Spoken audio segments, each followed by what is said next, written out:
Hello and welcome. I can't say good evening because it's not the evening for some of you. It's exciting to gather here with alumni, students, faculty, and friends who are Zooming in from around the country.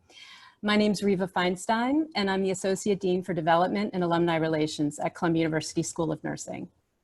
Tonight's program is Alumni on the COVID-19 front lines and is part of Virtually Speaking, a Columbia Nursing webinar series. Our goal is to cover many different topics. We hope you find today's program interesting, and we look forward to welcoming you back in the future. So before we start, just a few housekeeping items. Thank you to all who have submitted questions ahead of time. Our moderator will pose these to our speakers after each has presented. Please note that everyone, except our speakers, is muted. So kindly utilize the chat feature located at the bottom of your screen if you have any new questions tonight. We're going to be monitoring these, and time permitting, we'll ask our panelists to answer them. And lastly, thank you in advance for your patience if any technical difficulties happen, although our intention is for that not to be the case. It's now my pleasure to introduce our moderator, Victoria Tiazzi. So Dr. Tiazzi received her MS in Nursing Informatics from Columbia Nursing in 2006, and she earned her PhD this year, yay, from the University of Utah. She works as Program Director of Research Science at New York Presbyterian Hospital. So Vicki, I'm turning it over to you.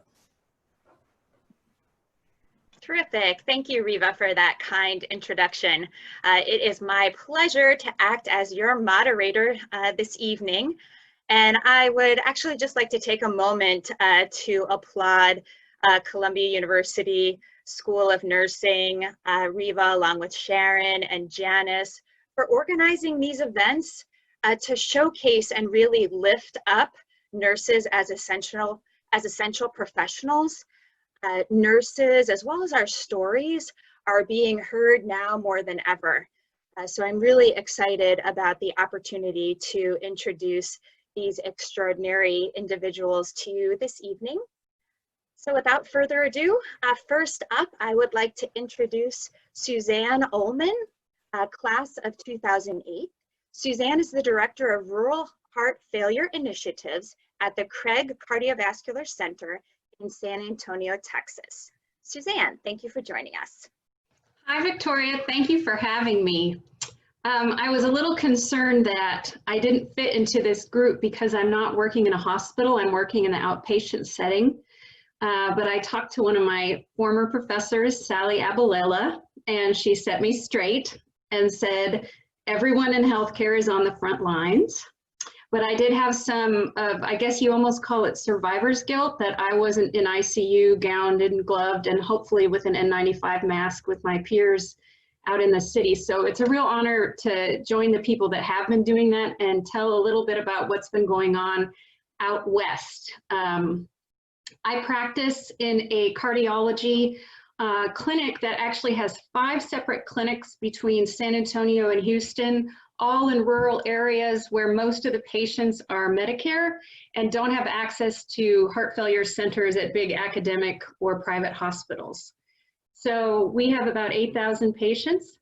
And when we found out that a San Antonio quarantined cruise person had left quarantine at Lackland Air Force Base in late February and gone to the food court at our local mall, we got a little bit of a gift.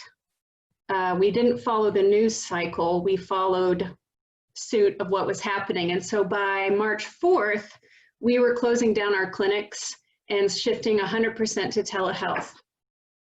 March 11th, you might remember, is when the NBA shut down. And I think that's when the news cycle really shifted and household names became people that had tested positive. So there was a little bit more of a buy-in.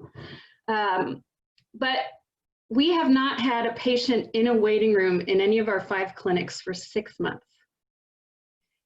We have had patients that have had positive nuclear stress tests. They still are coming in for their needed procedures, but our entire schedule has been completely liberated by the phone.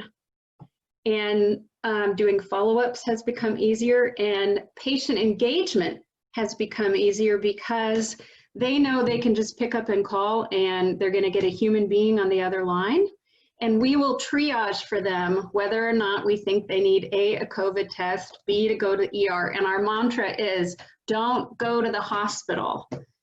We have been saying that more than ever. We used to say it before because it was like, if you need to go to the emergency room, talk to us first and we'll tell you. Otherwise, it's going to be a stranger and a bunch of well-wishing people taking care of you that don't know that really what you're having is anxiety or costochondritis, etc.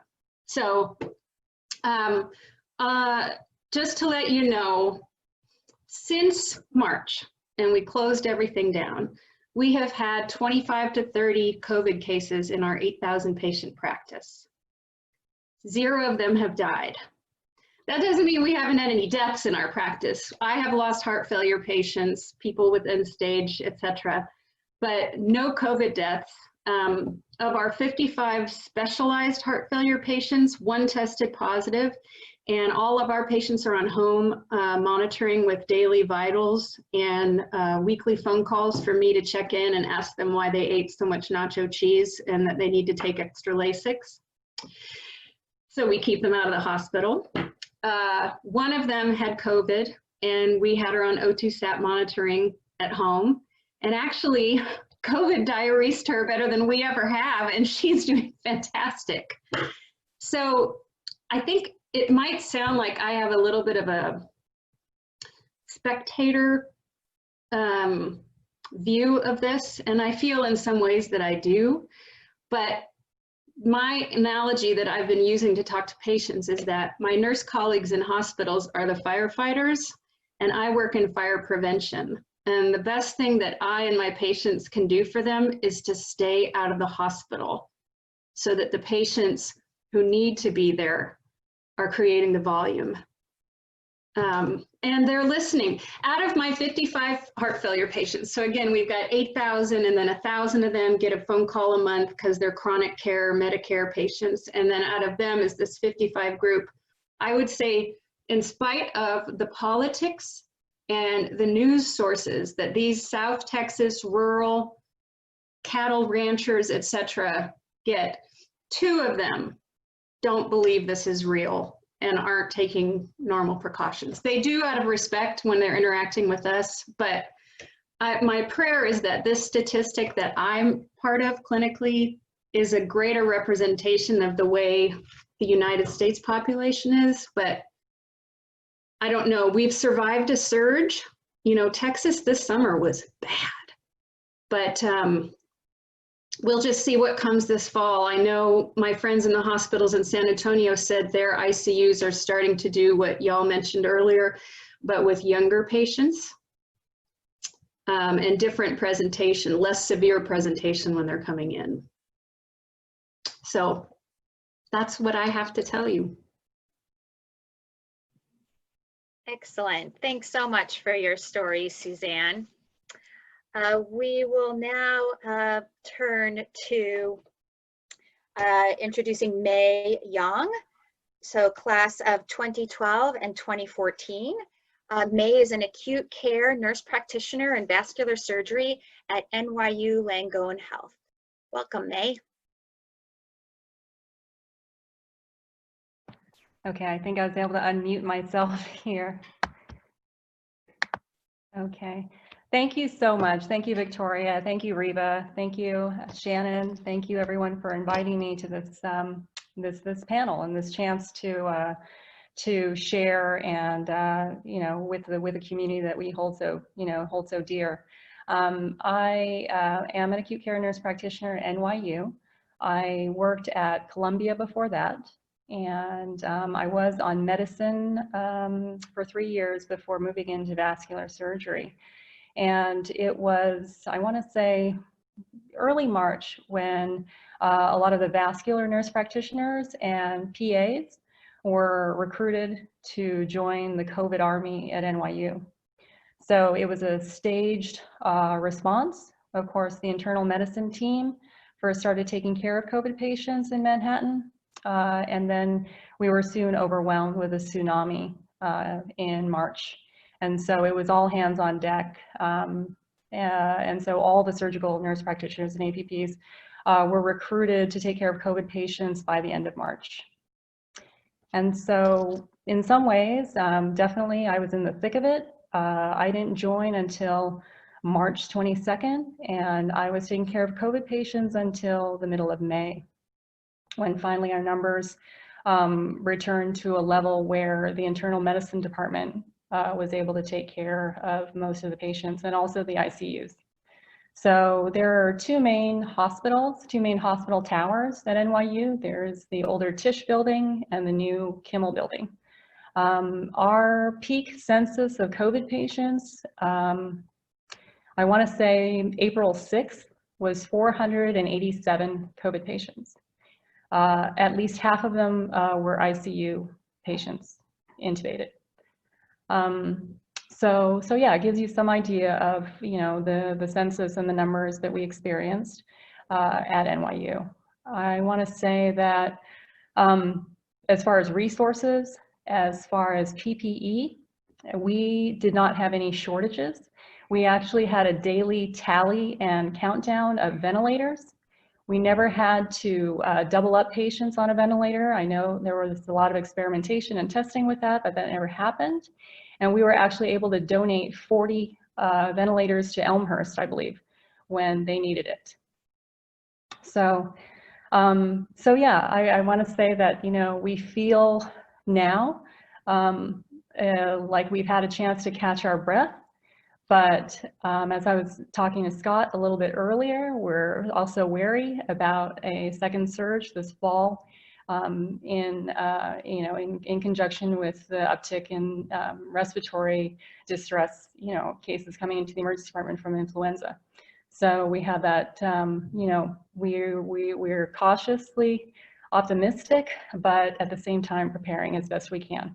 So we are stockpiling PPE right now at the hospital. Yeah.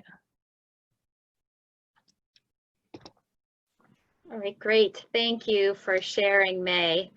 Terrific. We will now turn to Eulalia. Eulalia D'Souza, my apologies, class of 2019. Eulalia is a senior cardiology nurse practitioner at New York Presbyterian. Welcome, Eulalia. Thank you, Vicki. I'd like to thank you for inviting me here to speak to our colleagues. Can you hear me? Yes, okay. All right, thank you. I'm Eulalia D'Souza, and I am a nurse practitioner at New York Presbyterian Hospital. I've been with New York Presbyterian for a good 15 years, 10 of which have been as this nurse practitioner. We practice in the CCU. It is an NP run or an NP sort of like unit that is part of the CCU. So we run a 14-bed unit that is strictly run by nurse practitioners. And so we expected, once COVID hit and overwhelmed a New York Presbyterian, to be involved with getting these COVID patients. We were the second in line, the first being the MICU, who got filled up with ICU patients, and we were the next in line. So by March, or the end of March, we were pretty much full of all COVID patients. We being the CCU, we earlier in the month, we had to sort of like decipher and send our patients or not admit acute care patients into the ICU. They were deferred to either other hospitals, New York Presbyterian surrounding hospitals. But by March, I want to say pretty much a 14-bed unit, which were independent cubicles. By early April, I want to say, they were turned out into double unit cubicles. So our volume overnight, in a matter of a weekend, turned from 14 beds to 28 beds. Additionally, the CCU is, so there are two, just to make it clear, the CCU, there are 14 beds that are run by nurse practitioners and 17 beds that are run by the resident service. So overnight, in a matter of weeks, we had doubled our population of patients. almost all of them being COVID positive, intubated, critically ill, with at least 3 systems involved with all of these patients who were admitted to us.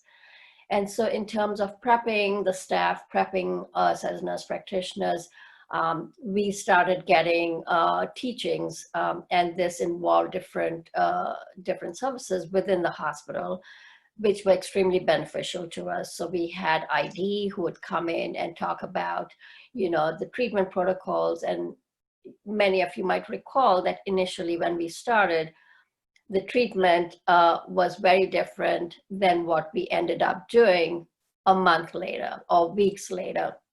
So there was this constant teaching and constant webinars where we were changing protocols, changing treatment plans, changing methods, how we were going to approach these patients who kept coming in. But pulmonary critical care, anesthesia, infectious disease, endo for diabetes and thyroid storm. We had all of these teams who would converge, and sort of like we were a big webinar group of all of the ICUs.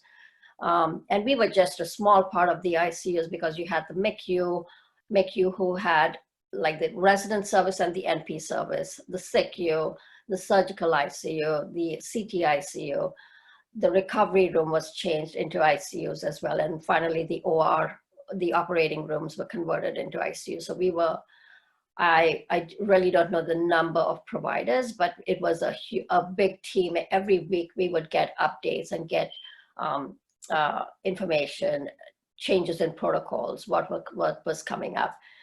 So in a nutshell, this is what we went from being a cardiac unit, strictly cardiac, device heavy, but cardiac unit, into this full-fledged medicine, COVID unit.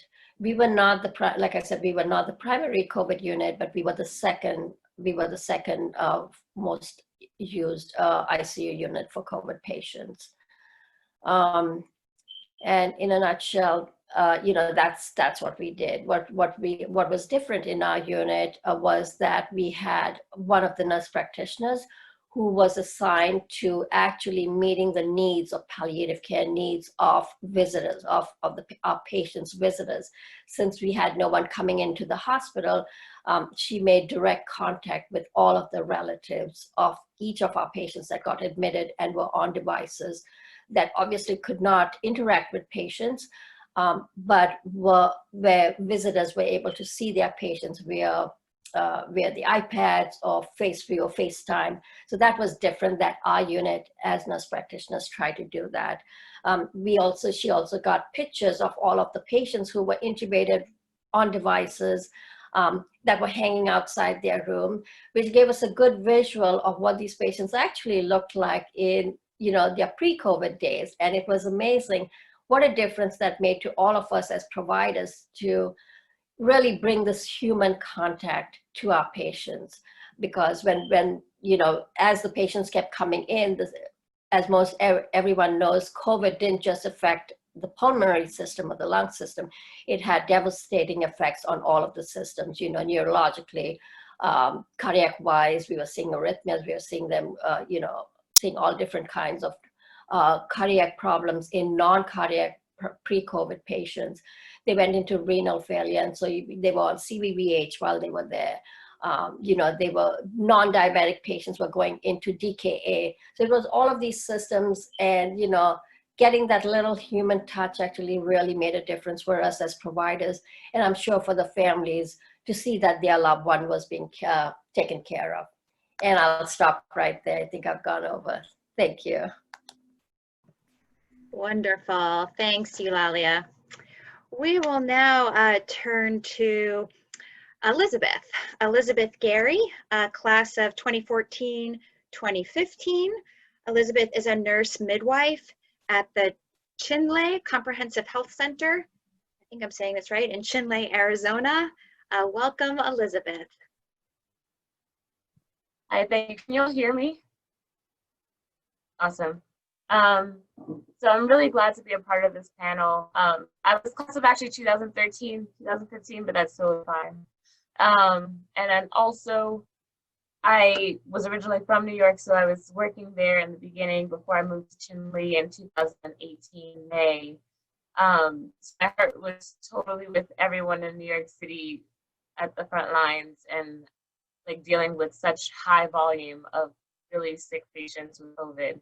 I'm glad that I also get to present my perspective from being out here on the Navajo Nation. So just for those of you who don't really know so much about Navajo Nation, it spans the Four Corners region. So you have parts of it in New Mexico, most of it's in Arizona, parts into Colorado, and then a little bit into Utah as well. The whole area, like the square miles area, is about 27,000+ square miles, which in, I guess, New York City perspective is about 90 times the size of New York City, how big the area is. But the population of Navajo Nation is only around, I think it's 170,000 people right now. So there's a small population over a really large span of terrain. And we're dead in the center, Chinle. So Chinle, Arizona has a comprehensive healthcare facility, and that's where I work at as a midwife here. And we're a small hospital, very rural, and we basically kind of serve as a catchment for everyone in the deeper parts of the reservation. So they can come to us from all sorts of areas, and some even travel back up into the Chinle area to be with family, especially around birth and having that support both during and after the baby is born. For me, being here during the COVID outbreak here, it was scary because we didn't really know what we would do if we went over our census. Our hospital has 60 beds, and we normally have to fly out really complex cases. So what we came up with was, for people who had to be on ventilator, we would try to fly them out if we could to our other catchment areas, which are in Phoenix and Albuquerque, and some in Flagstaff. But we knew that they would also end up at some point coming to a point where their own populations would cause them to be reaching the max of their census too. So we were always kind of like up in the air, trying to develop plan after plan for what we would do when things got worse during the surge. In terms of the OB perspective, which I'm really glad to be able to present here, we were pretty much at a loss of what we would do for our women that were pregnant and had COVID. Fortunately, we didn't have too many really sick ones that we had to send out. We did have a few that had to be flown to tertiary care facilities for treatment.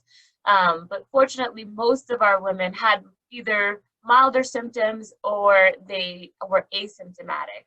But us leading to the development of policies around coronavirus for our women was challenging at best, mostly because we were trying to go with what everybody else was doing around the country. We looked at New York City, and we looked at the bigger urban areas that were suffering.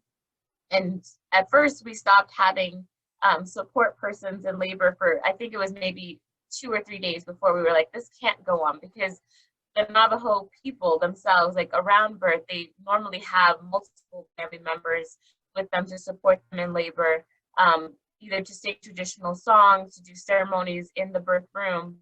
And not having that made such a huge change for our people that some of them were leaving. They wouldn't want to deliver here in our hospital. So we saw a drop in our census, and we were trying to figure out where they had gone. So that posed an issue, and we quickly changed that policy to allow them to have a support person in labor. And then going forward, like the testing. So now we didn't have enough testing in the beginning, which was really unfortunate because we were only testing those that were very sick. So our numbers of people who were like admitted to the ICU seemed as though like the first wave of people that were getting infected with COVID on the nation were extremely sick, but it was really just because we didn't have testing available to test anyone who had symptoms. And so it kind of skewed our data in that regard. And then once we did start to have testing, we're now testing everyone. So we've tested anyone who's coming into labor and delivery for birth or for induction. They're going to be tested, as well as their support person.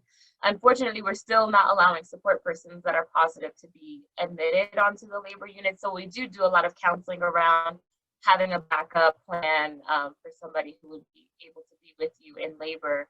And it's, I mean, it's challenging, definitely, the new changes that we've had to develop regarding COVID in labor and delivery, because we're a very hands-on unit in terms of our support that we normally give to people. And I remember my first birth with the new changes and allowing us to all wear PPE, because at first we were only allowed PPE for known positive patients. And then when we were saying, well, we're not testing everyone, and if we can't test everyone, then they could be asymptomatic carriers, obviously. And so we need to protect ourselves. So finally, once we were able to get PPE for all deliveries, it was just such an interesting experience being with someone and laboring with them for 2+ hours at a time before taking a break with a N95 mask on and like the full suit. And it almost felt like I couldn't get as near as I wanted to be. Like, being a midwife, you want to be hands-on, you want to be able to support the women, especially if they're there by themselves, which a lot of the times they would be before we allowed the support person to be in there for the labor as well. So a lot of different things happen from there in terms of how we're now doing our approach to labor and delivery. Our outpatient setting is a little different. So we've also moved a lot to telehealth, but obviously you need to see a woman. You can't just assess a baby over the phone. There are some challenges there, as well as being on the Navajo Nation. There are so many dead spots along the map of the square footage of the res. And there's areas where you can't get any cell reception at all. And people here, like there's almost 50% of our population live in cities where they don't even have electricity or running water. And so getting cell reception, getting internet reception is such a challenge. And so they have to go to spaces where they can use their cell phones, or they're constantly changing their cell phones. So the telehealth only really works in some cases. But we still manage to make sure that we see them for like the main 5 to 6 visits. And then for those that are more high risk, we see them more frequently in the clinics. We're probably the only clinic outside of pediatrics that still sees a majority of our patients in the hospital setting right now. The other clinics have switched over mostly to telehealth, and they've been bringing phones to the households of their patients that they need to keep following up with. And public health nursing has truly been a savior for all of us, because they go out to the houses. So they're very much on the front lines, going to the homes of these patients and their families and making sure that they have adequate supplies, and also the ability to contact us if they needed us for support. So those are some things that I'm really proud of that we've been able to pull together, but there are still a whole lot of challenges that we face each day. Great, thank you for sharing, Elizabeth. Excellent. All righty, we will now turn to Scott Michener. So Scott, class of 2014, is a nurse manager of the cardiothoracic surgery CTICU and CT step down at Lenox Hill Hospital. All right, yes. Welcome, Scott. Thank you. Thank you so much. I just want to say thank you for having me here. And, you know, Elizabeth was one of my classmates at school. It's so great to see you. And I just have to say, I came in with this whole agenda of what I wanted to talk about, but now my brain is kind of exploding listening to these different perspectives. I mean, you know, Elizabeth, hearing about the Navajo culture and thinking about all the things you had to consider and how you had to be so adaptable, I resonate with that so much. And Suzanne, I love what you're saying about the firefighters and the fire preventionists. I mean, it's so incredible when you think about that. Really applies to where I'm at too, because you have to figure out what the roles are, and everything changes so fast, and then people are all experiencing you know, the various levels of trauma and change, and figuring out who they are and where they are. Mei Young, hearing you say you're talking about being cautiously optimistic, that's something I tell my team every day. So I really resonate with that. And then Eulalia talking about the MICU and the SICU and the CTICU and everything coming together, and that's what we really felt too. So I had this whole agenda in my brain, but really what I'm feeling right now, listening to all of you, is so not wonderful for me, because the theme of what I was going to talk about was trauma, collective trauma, vicarious trauma, and transformation. So I can give, and that's really what I'm hearing, and what I'm feeling. And the beautiful part that I'm feeling is, as I listen to you all, I feel so much connection, that every provider, no matter what area we're in, no matter what part of the country we're in, we're really feeling the same types of things. I'm hearing common threads, and they really do apply to what I was thinking. So just to give a little bit of background, just like Vicky said, I graduated from Columbia in 2014 with my BSN. I came here as a CT step-down nurse, and yeah, Elizabeth, it was 2014. Yes, I know. And then she went on to do stuff, but I was 2014. And I did 1 year.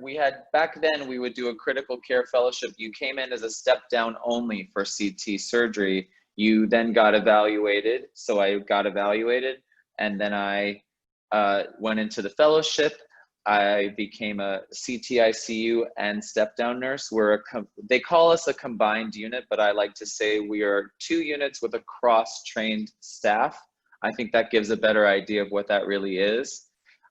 So now I went from that to assistant nurse manager at night, and then a year ago I became nurse manager. So, you know, totally simple, straightforward first year. We had joint commission.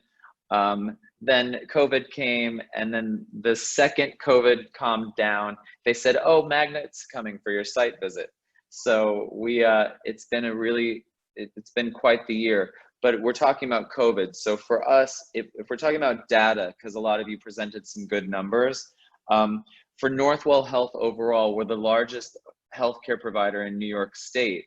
So overall, for the whole company, we treated at this point about 85,000 COVID positive patients. You know, it's a very large number. 16,000 of those were hospitalized. But here at Lenox Hill, you know, I think it's under 500. The number changes day to day, the top number of people we can have here, but we're approximately a 465 bed hospital. We've seen a total of 1,500 COVID positive patients. And, you know, I'm proud of a lot of things that we accomplished here, but if we're talking about what happened and what it felt like, I really resonate with Mae Young, because she's in Manhattan too. We're on the Upper East Side. Right, you know, late February, we were all still going to dinner and taking the subway to work and going to the theater and saying, "Oh, you hear about that thing in China?" And, you know, we were looking at it, but we weren't seeing it. And then March 1st was the first confirmed COVID positive in the city. And it just, in my brain, it just escalated from there so quickly. The speed of it was absolutely astounding, in terms of the admissions, how fast they were coming in. And we were, you know, when I think about what Eulalia was saying, I mean, you know, we're CTICU nurses, so I'm very proud that my team, you know, our whole lives are acute hypoxic respiratory failure. I mean, that's part of our day-to-day, you know, so instant rapid respiratory failure and intubation is what we do, part of what we do every day. So in the beginning, the nurses from my team were really being utilized everywhere. And my nurse managers, my assistant nurse managers, were being satellited out and given stretch assignments. And we quickly, all of a sudden, you know, we had one COVID designated unit. It was the MICU, led by Caitlin Doherty, and that was the COVID unit. And then within a week, the SICU was COVID overflow and surge unit. And then a week or two after that, you know, it just kept expanding. And by the end of it, I think by the end of March, it was really the whole hospital, except for one unit, was COVID positive. And a lot of them were very, very sick. So the challenges that, I mean, I could talk forever, so I'm going to try to edit down as much as I can. The challenges we had at the time in the beginning were testing. I vibe with that so hard, Elizabeth. I mean, the testing, the availability of the testing and the speed of the testing, that we needed those results quicker than we could get them in the beginning. Unlike a lot of people, we were very, very lucky to work for such a large health organization and have the PPE. So we had the PPE, which if you look at the staff infection rates, Northwell had about a 13% staff infection rate overall, and that's low when you compare it to the rest of the country. And I believe that's because we were fortunate enough to have the resources, but we've seen what happened to the places that didn't have the resources. So testing was a major challenge. PPE was not one of the biggest. I mean, distribution of it definitely was. The understanding that had to be created in the staff of the appropriate way to get the full gear on, get out of the room, go into the next room. I mean, there was so much you had to learn so fast.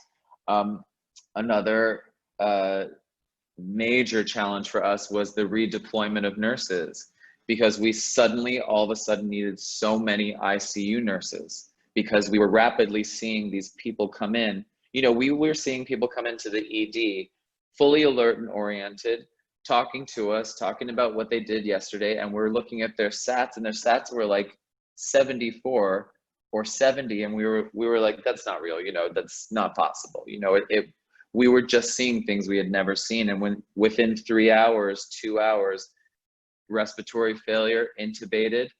And then at a certain point in April, when the intubated COVID positive patients had been there for a certain amount of time, then like Eulalia was talking about, we started to see all that other stuff, the cytokine storm, the renal failure, the just everything that we were saying, is this vascular now? Is it not respiratory? So that clinical mystery there was another huge challenge. And then just the basic challenge of the nursing ratios changing and being so challenging. So as a nurse, since I'm not in the clinical side so much anymore, I'm nurse manager, the way we met those challenges, and I think I'm really proud of what we did at Lenox Hill Hospital. We really had among the lowest mortality rates in the city, and I believe that's because of several very important factors. I think number one, communication. We set up instantly a very robust communication system that came from senior leadership all the way down throughout the hospital, standardized every day at particular times of day.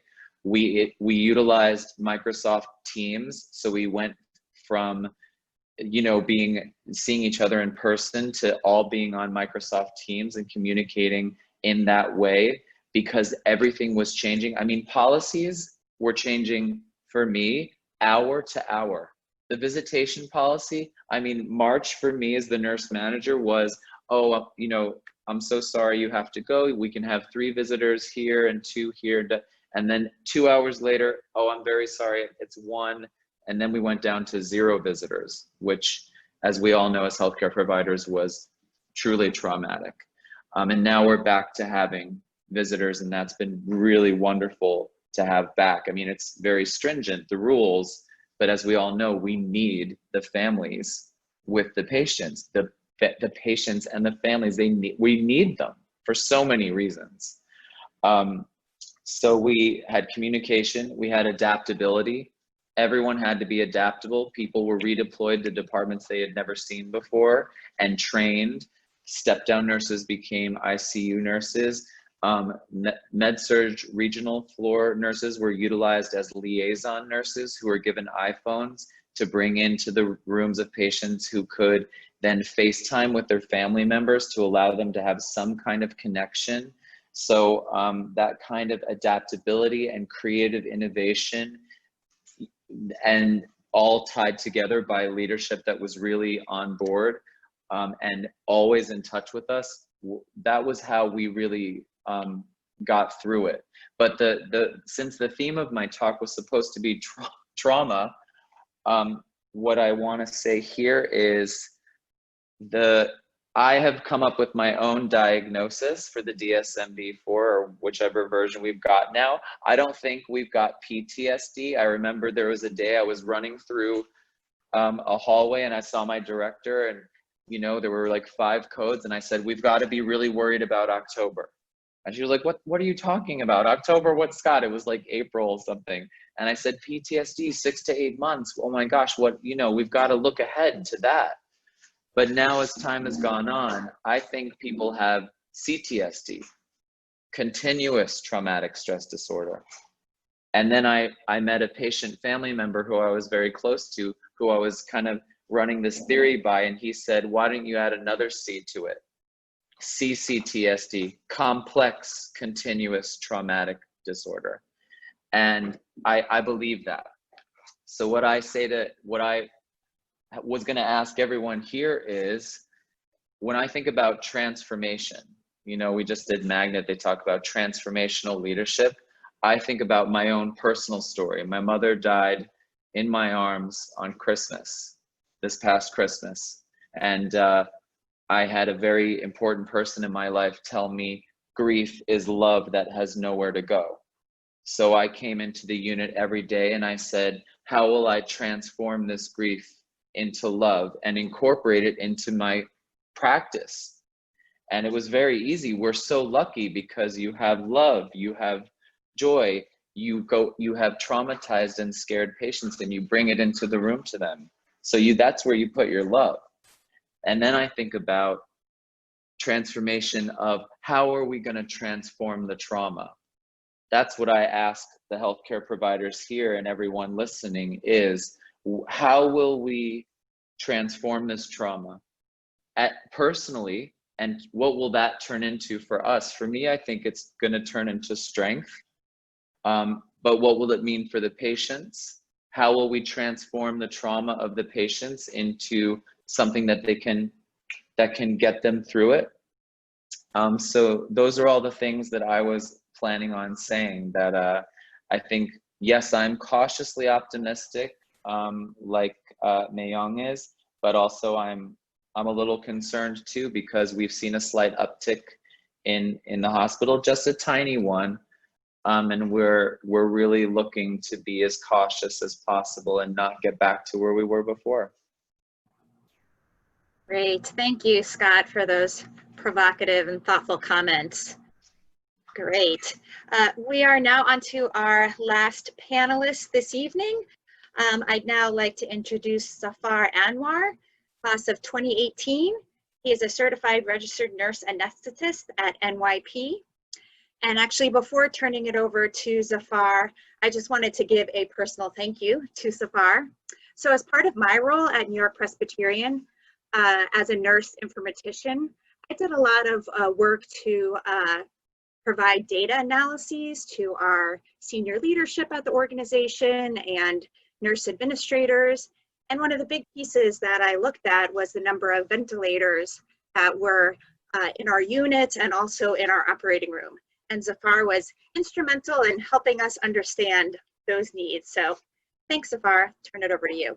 Thank you. Hi, Victoria. I can now make the face with the email. It was great. Yes, thank you so much, guys. I mean, everybody's been, it's such an honor to be asked to be part of this really amazing panel. And each of your stories have been just so thought-provoking, so kind of like, you know, like, I mean, it's so much about what the whole nursing profession is, right? We're not just, you know, yes, we are healthcare professionals, but we're also carers and givers, and that kind of holistic touch that we bring to the field of medicine in general. It's such an honor to be part of you guys. But for us as a certified registered nurse anesthetist, I mean, I remember one of my colleagues saying this back in, I would say, April. We're talking about it. It was the height of COVID. We were all exhausted and you know, tired, and talking about what Scott said about the CTSD. We all had it. We were going through it. We were learning from it.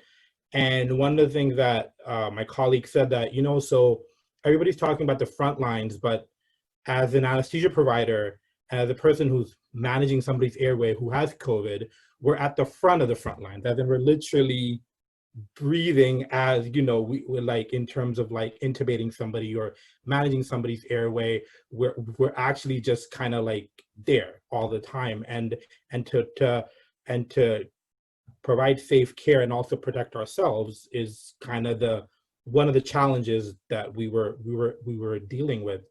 In terms of how New York Presbyterian Weill Cornell Medical Center operationalized, I mean, our senior leadership, our anesthesiology physician colleagues, our anesthesia techs, the whole perioperative services, we kind of got together back in, I want to say March, like actually March 13th is when we officially stopped all elective surgeries. So we put a hold on that, and then we started working as to, okay, so how are we going to deal with this? One of the biggest things that Victoria just mentioned about how we were kind of, you know, keeping track of how many anesthesia machines we're using, because we were using anesthesia machines as ventilators. And I mean, that in itself, you know, had challenges, because these anesthesia machines are not used to be used for 24 hours straight, 7 days a week. They need that time to be rechecked. And so to actually be able to provide safe care, but also know that,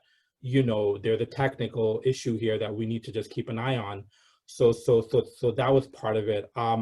So what we did at New York Presbyterian was that at the Cornell campus is that we converted about 20 operating rooms into to intensive care units. So they were all COVID patients, 2 patients per room. We also had our PACU converted into an ICU. We have 2 PACUs. We have a PACU and we have an overflow PACU, and that was also converted into an intensive care unit.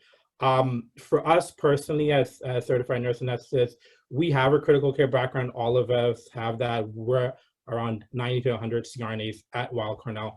So it's a big group of people. And so the way the nursing education department kind of operationalized was that, okay, some of us were retrained to be ICU nurses. Even though we've been ICU nurses, some people have our CRNAs here who've been here for 20, 30 years. So to actually, you know, go back to that was I'm sure a bit of a challenge for them. Somebody myself, I graduated 2018, but I stopped being an ICU nurse back in 2016. So for me, it was about 4 years of a gap, which is not a big gap, but it's still like little nuances of stuff that you're not used to doing, and all of a sudden you have to bring that back. So that in itself definitely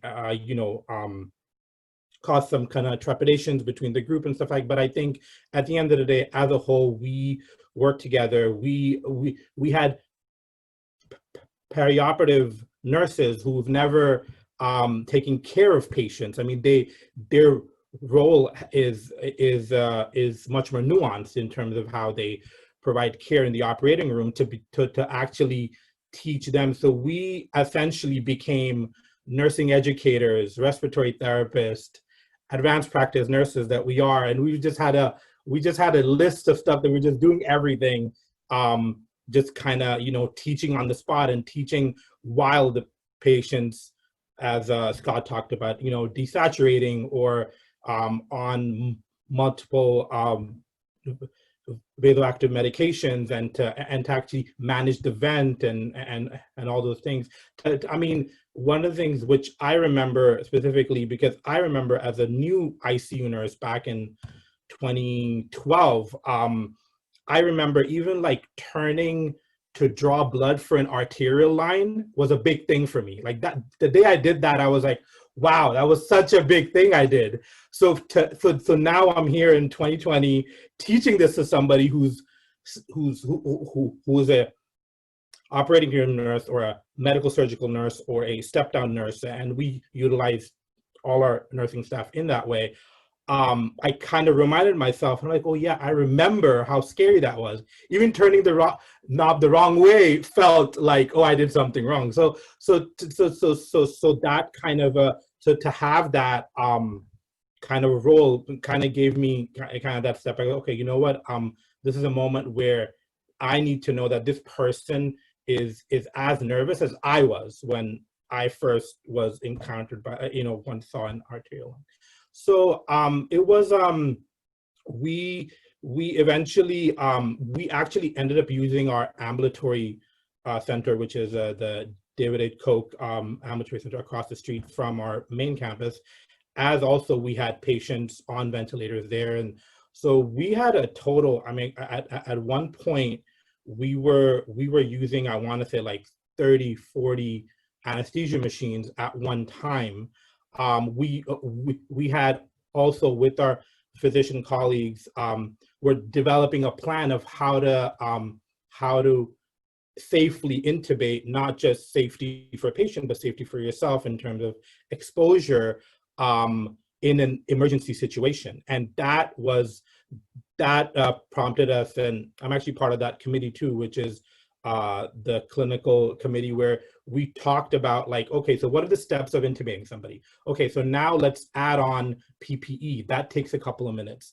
Let's add on the fact that, so one of the things which somebody pointed out earlier on, when we all put PPE, we, in normal circumstances, that's contact precaution or droplet precautions in pre-COVID, we always forget that our neck is exposed all the time too. So that was like one of those things that we're like, okay, cool. We have to also cover our neck, and we have to also, because of the contact precaution with COVID. So that came in play, and then obviously our physician colleagues came up with, inclusive of CRNAs as well, came up with a kind of guideline as to how to do that. And it was kind of like learning on the job while somebody's satting 40 with the, I mean, it's such a trepidation, especially because as an anesthesia provider, I see a sat of, I don't know, 89 while somebody's on a breathing tube, and I start thinking, okay, what's going on? We just sucked in the patient. We should do this. Is there a mucus plug? So there's like all the things, and all of a sudden you see that, and some of these patients did well. Unfortunately, some of them didn't, and that's just either comorbidity issues, or most of our patients needed a tracheostomy at the end, and they were, once our numbers kind of dwindled, and I pray and I hope that stays that way, we were able to shift them back to the ICUs, which were much were equipped in handling this as in terms of like resources and stuff like that.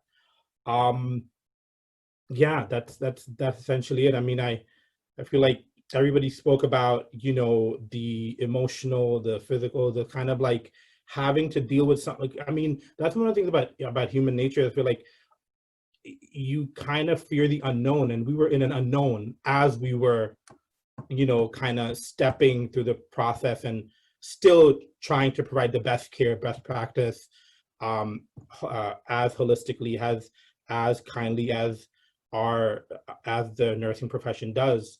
And but yeah, it was hard, and I mean, as I said, like now the numbers have dwindled, but we're obviously hearing about the second surge and all of that. But so I mean, we were I think as an organization, I think we're really well equipped, very similar to what Scott said about how New York Presbyterian had, we never had an issue with PPEs. Yes, we were stringent about it, but it was never a, we all needed, we all had what we needed, basically, so which is a good thing. Unfortunately, that did not happen for city hospitals, unfortunately, and other places that had less resources, which is a concern, but yeah.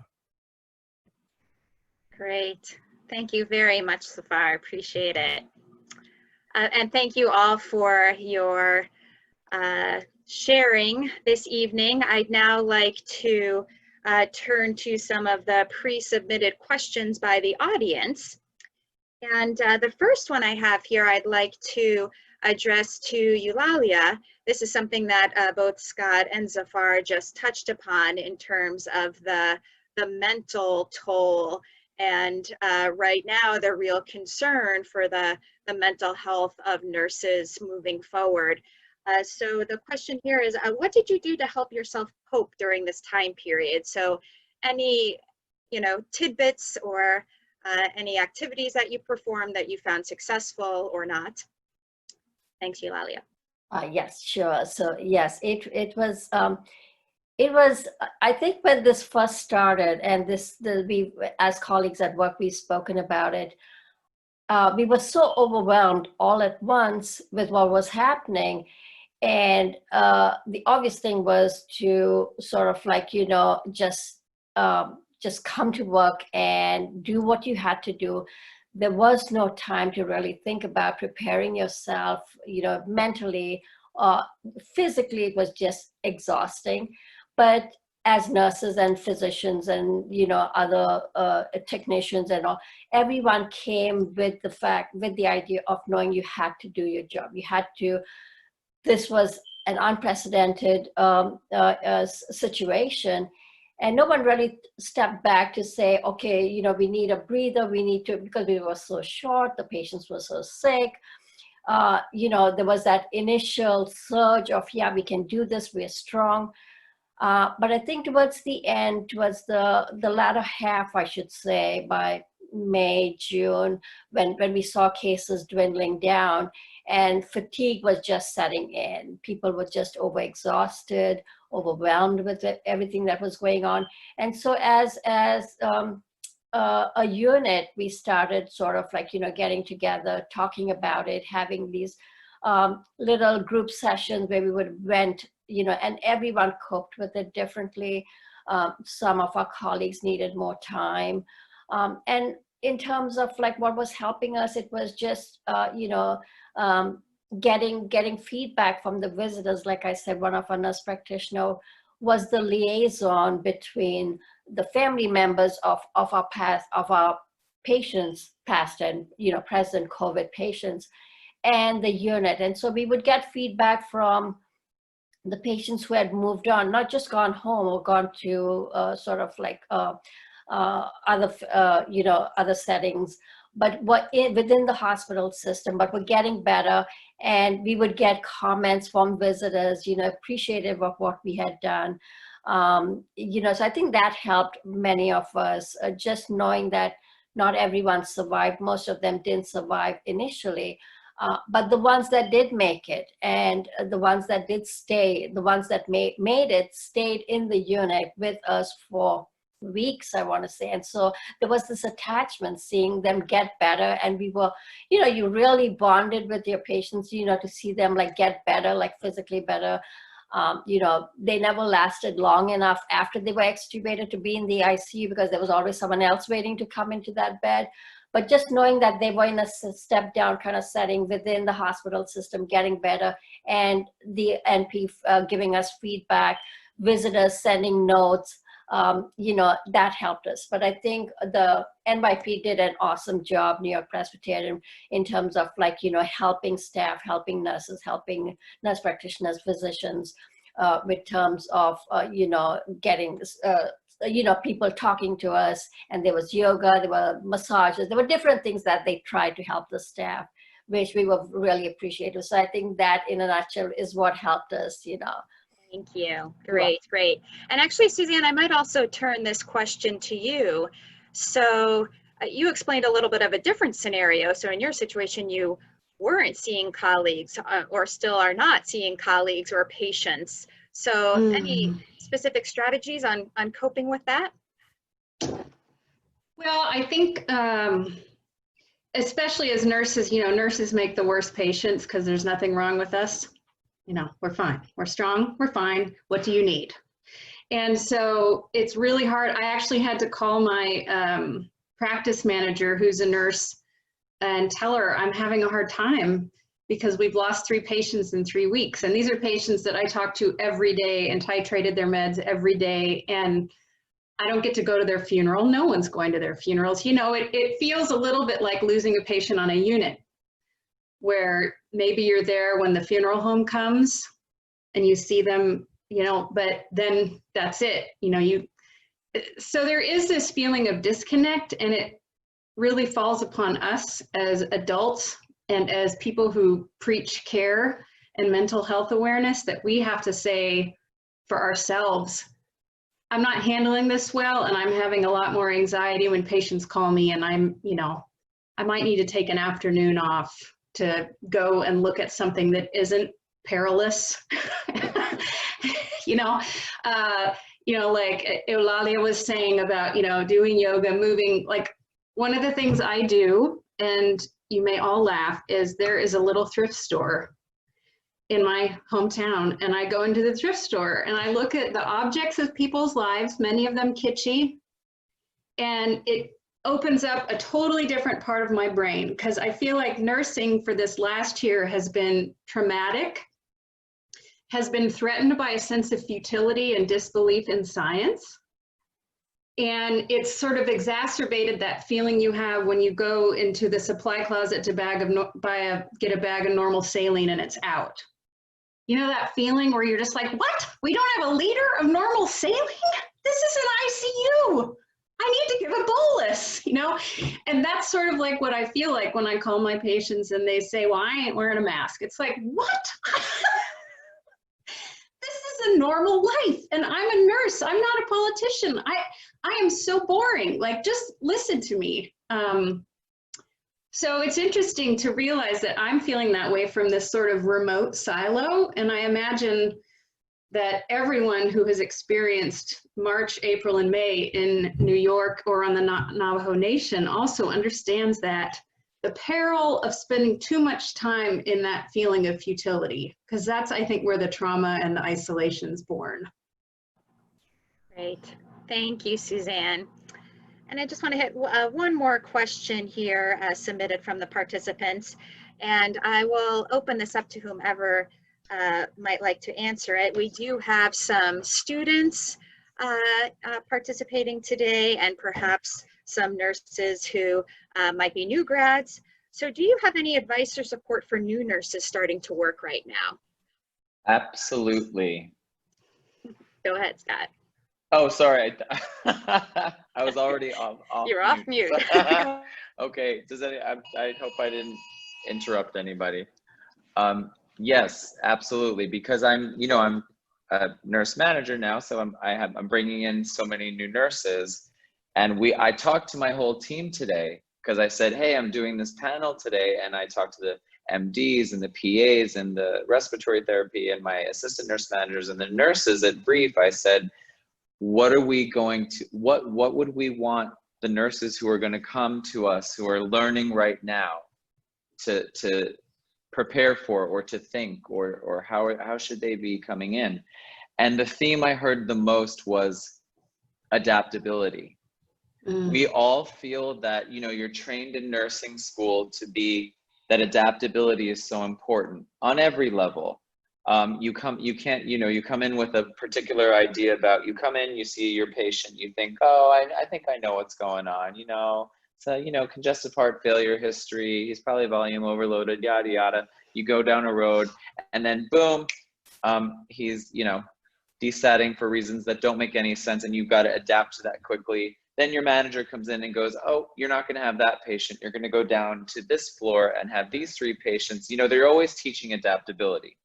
But the whole team in my department feels that the requirement for adaptability from the frontline nurse has ratcheted up by about 300% in recent times in response to COVID. So what I would say is adaptability is a skill. It's not, for a lot of people, it's not an inherent trait. So I would tell new nurses coming in, it's okay to not be okay. A. B, none of us are okay, including me. C, it's okay to not be okay, and we're gonna be okay. We're gonna get there together. But I think one of the biggest things that it's gonna require from you new nurses is you bringing in your fresh brains and your energy and your brilliance, and knowing that if adaptability is not one of your inherent skills, you will have to really hone in on that, because you're gonna have to adapt to a lot very quickly and think on your feet. Even more, if I think about 2015 as a new grad, how adaptable I had to be compared to how adaptable my new grad nurses have to be this week, it's a whole different story, but you can do it. That's right. Thank you, Scott. And I would just punctuate that with, as you can hear from the stories today, you will be joining the ranks of some incredible individuals. I think it's an extraordinary profession to be a part of, and it has been a privilege to be a part of this panel today. So thank you all for your participation. I would now like to turn it over to Riva for some closing remarks. Thank you. Yes, and thank you so much, Vicki. Thank you to you all of you amazing panelists. This has been really inspiring and informative. So we want to just wrap it up. Please all stay tuned. We will be having our next event. It will also be focused on COVID. We will move future programming. We'll probably stray a little bit away from that, but we're looking to do a program that's going to be on the really fantastic and unique partnership that Columbia Nursing had with NYP during the peak of COVID. So please stay tuned. Thank you, everyone, and good night.